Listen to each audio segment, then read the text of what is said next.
Hello, ladies and gentlemen. Good evening. Here we are with several episodes at once. Welcome to Living Process Pattern a Day. I'm David Getson, where here we go through Christopher Alexander and Team's A Pattern Language, a book of adaptive rules of thumb for design and architecture. Last time we had density rings.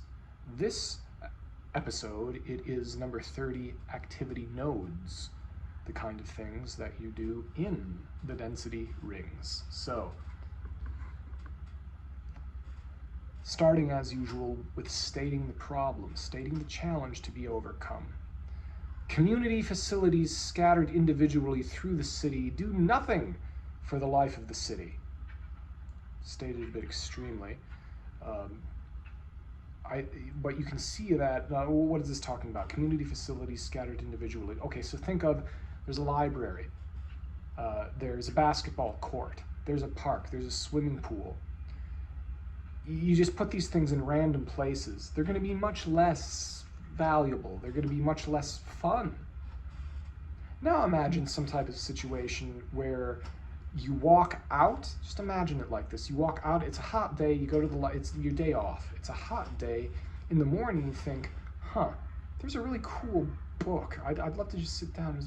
Does the library have that cool book? I was thinking, you check online. Hey, it does have it. You go to the library, you sit in the air conditioning, you got the Wi-Fi, maybe you bring a coffee with you and they let you sit in with the coffee, and you got the coffee shop next to the library, you get the coffee, you go in there, which you can do right here. I do that down the street.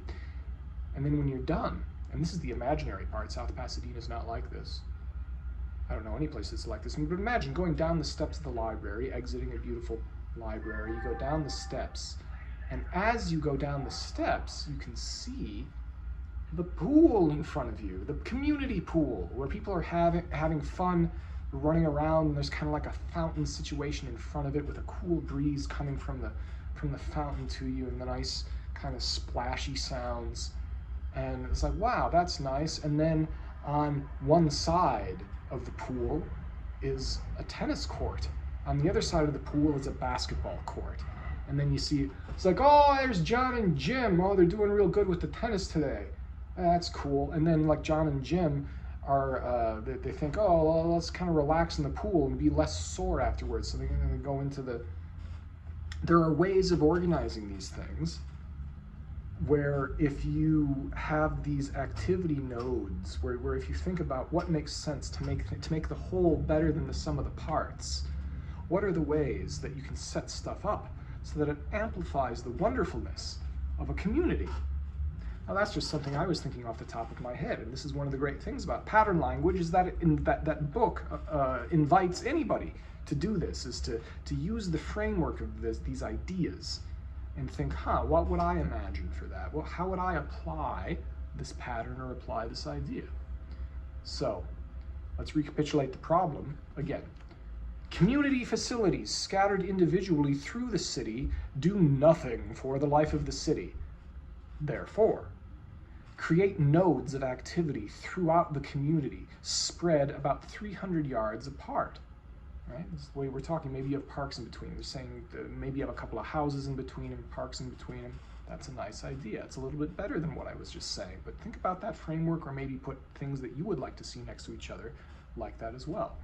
First, identify those existing spots in the community where the action seems to concentrate itself. Then, modify the layout of the paths in the community to bring as many of them through these spots as possible.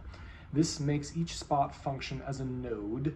In the path, a node, for people who don't know, a node is a place where lines connect. That's all it means. Usually it means something as part of a network, where you have roads, wires, paths, where they connect as a node.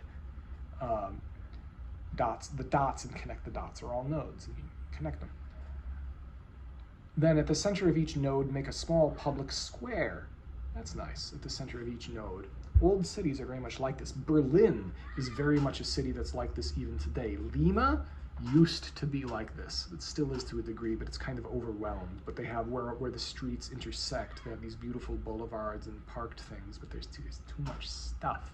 Lima's street network is, I used to live there, Lima's street network is wonderful and excellent for a city half its size. They had a lot of people coming from the countryside in the 70s and 80s, and a lot of places have that challenge in the world. At the center of each node, make a small public square, surround it with a combination of community. Christopher Alexander spent a lot of time in Lima. That the city form may have helped influence this. Sometime in the 60s, late 60s maybe, he was telling me that he was very interested in artifacts when he was there. Then at the center of each node, make a small public square and surround it with a combination of community facilities and shops which are mutually supportive. By the way, there are patterns further on which are inspired by Lima. When we get to the idea of the balconies, it comes later. At the center of each node, make a small public square, surround it with a combination of community facilities and shops which are mutually supportive.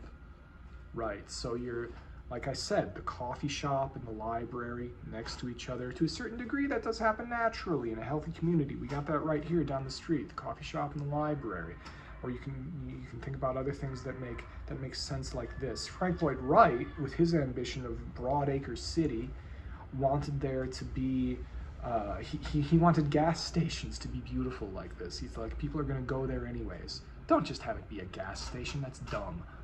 Have it be a gas station that's kind of situated in something where it's not this ugly gas station on a corner. You go to the gas station, but you pass all this wonderful, cool stuff, and you go through, and then maybe you just kind of hang out there. That was the idea that Chicago tried to do, but kind of mixed results with the idea of the Oasis, the gas station with the overpass. They kind of half-heartedly did it, but they're still kind of cool. But that's a different expression of a similar idea. But activity nodes, this is really a big one. We're getting from kind of the abstract stuff down into pattern language. Gets more and more fun as you go on, I think, because you can get into more and more applicable, less kind of abstract global things. It gets more and more local until it gets very, very personal towards the end of it. So that was this pattern. What do we have coming up next? Coming up next, we have pattern 31. Promenade, the place to walk among the activity nodes. That's what's coming up next time on Living Process.